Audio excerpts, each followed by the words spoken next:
అయ్యా అమ్మా, ఈరోజు దేనికైనా భయపడుతున్నావా? సైతాను భయపెడుతున్నాడా? ఏ విధంగానైనా భయపెడుతున్నాడా? కొన్ని సందర్భాల్లో ఆర్థిక సమస్యల ద్వారా భయపెడతాడు. కొన్ని సందర్భాల్లో అనారోగ్యంతో భయపెడతాడు. కొన్ని సందర్భాల్లో కుటుంబ సమస్యలతో భయపెడతాడు. భార్యాభర్తల మధ్య సరైనటువంటి సంబంధము, సఖ్యత, సమాధానం లేకుండా చేసి భయపెడతాడు. కొన్ని సందర్భాల్లో బిడ్డల ద్వారా భయపెడతాడు. ఒకవేళ నువ్వు భయపడ్డావు అని అంటే ఏం చేస్తావు తెలుసా? ముందుకు వెళ్ళవలసిన వాడివి కాస్త ఆగి వెనక్కి వచ్చేస్తావు.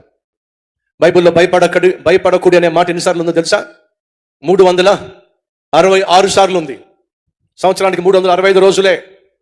కానీ ఎందుకు దేవుడు బైబిల్లో 366 సార్లు రాయించాడయ్యా అంటే, లీఫ్ ఇయర్లో 366 రోజులు ఉంటాయి.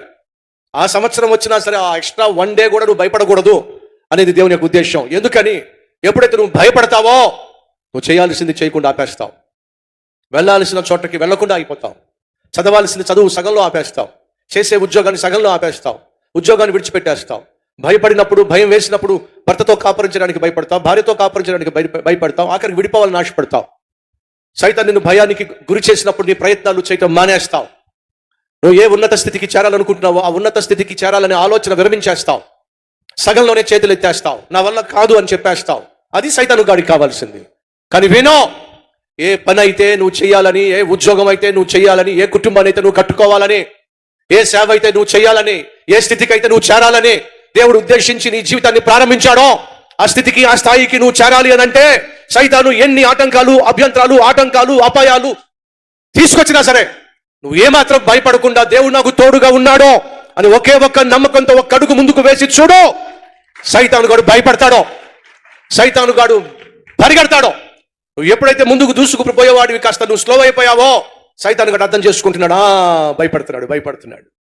ఎప్పుడైతే ఆగావో దొరికాడు, నాకు ఆగిపోయాడు, భయపడుతున్నాడు అనే ఆలోచన సైతానికి ఇచ్చావు అని అంటే వాడు మరింతగా విజృంభిస్తాడు. సంగమా వినో, నన్ను పిలిచిన వాడు మనకు వాగ్దానం ఇచ్చాడు. యుగాంతము వరకు నేను మీకు తోడై ఉంటాను అని చెప్పాడు. ఆయన మనకు వాగ్దానం చేశాడు. నిన్ను విడువను, నిన్ను ఎడబాయను అని వాగ్దానం చేశాడు. వాగ్దానం చేసిన దేవుడు మాటిచ్చి తప్పేవాడు కాదు. కాబట్టి ధైర్యం వహించో. నువ్వు ఏమైతే చేయాలని పనిని పూనుకున్నావో, చదువును ప్రారంభించావో, ఉద్యోగంలో జాయిన్ అయ్యావో, వివాహం చేసుకున్నావో, వ్యాపారాన్ని ప్రారంభించావో, సేవను స్టార్ట్ చేశావో, ఎన్ని ఆటంకాలు వచ్చినా, అభ్యంతరాలు వచ్చినా ఆగిపోవడానికి వీలేదు. ఆగవలసిన అవసరం కూడా లేదు. ఎందుకని?